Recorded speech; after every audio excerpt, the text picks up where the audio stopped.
are many causes of deforestation, such as human activity, agricultural expansion, livestock ranching, commercial logging, infrastructure expansion, and overpopulation. Human activity is one of the main causes of deforestation in Africa due to the extent at which developing countries heavily rely on wood fuel. This is because it is their main energy source for both cooking and heating. Agricultural expansion is the conversion of forests into agricultural plantations and continues to be a leading cause of deforestation in Africa because of the constant increase in global demand for goods. One of the biggest threats to Gombe National Park has actually been deforestation, and that's mostly communities going out and cutting, forests for either firewood or to have more land for agriculture. Habitat is lost when roads are put in for logging or logging concessions are granted, or when farmers simply slash and burn the local forest in order to provide new room for crops. Deforestation leads to many environmental and societal problems in Africa and around the world. Deforestation increases species extinction due to loss of habitat. Removing trees and their roots from the soil can lead to silt entering water sources, which in turn decreases water quality and overall health in communities. The main environmental concern of deforestation is global climate change. Trees store carbon, and when they die, it is released, which increases the levels of carbon dioxide in the atmosphere. Deforestation impacts tribal groups by forcing them to change their resource base, or sometimes relocate out of forests and change their way of life forever. Deforestation can lead to another serious environmental problem called desertification. As global temperatures rise and forests are cleared for agriculture, the soil in dryland areas can literally turn to dust, taking with it the livelihoods of the people who live there.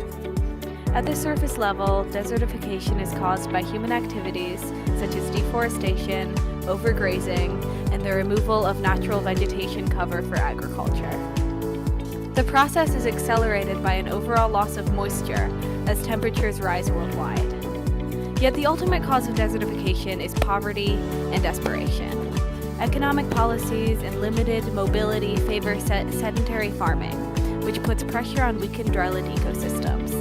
People whose income depends on the market economy for agriculture are forced to put intensified pressures on degraded land so as to increase agricultural output. These practices further degrade the land, creating a vicious spiral. Desertification has many different effects on the environment and the people of the world. Nearly 1/3 of the land surface on Earth has fallen victim to desertification, and it takes 30 million more acres every year. Due to desertification, soil often becomes infertile, and there is sometimes soil erosion due to increased runoff and direct exposure to wind.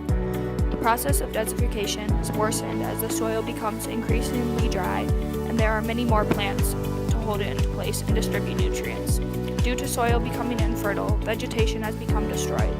Desertification often leads to natural disasters such as dust, storms, flooding, and dangerous pollution. Desertification is slowly killing the environment and the world around us.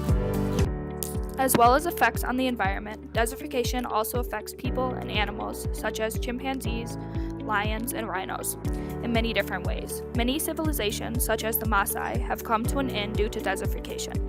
Desertification leads to hunger and poverty due to drought and loss of farmland. Due to soil erosion and runoff, water becomes polluted without the plants and the trees that act as natural filters. Many species that once lived in a fertile climate will not survive in the new desert regions. Animals and people are being forced to move from their homeland due to desertification. There is still hope to reverse some of the effects of desertification. To end desertification, policies need to change, both on a global and local scale. Economic policies favoring sustainable practices such as nomadic herding over sedentary farming can help stop land degradation by allowing the land time to replenish itself.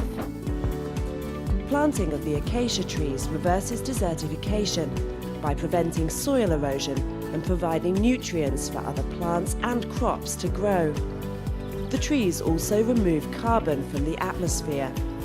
Good news from an environmental perspective, but also for the tens of thousands of people living within the Sahel.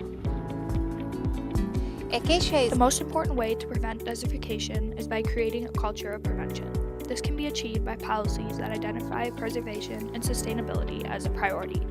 Governments should create economic opportunities outside of dry lands and encourage sustainable practices.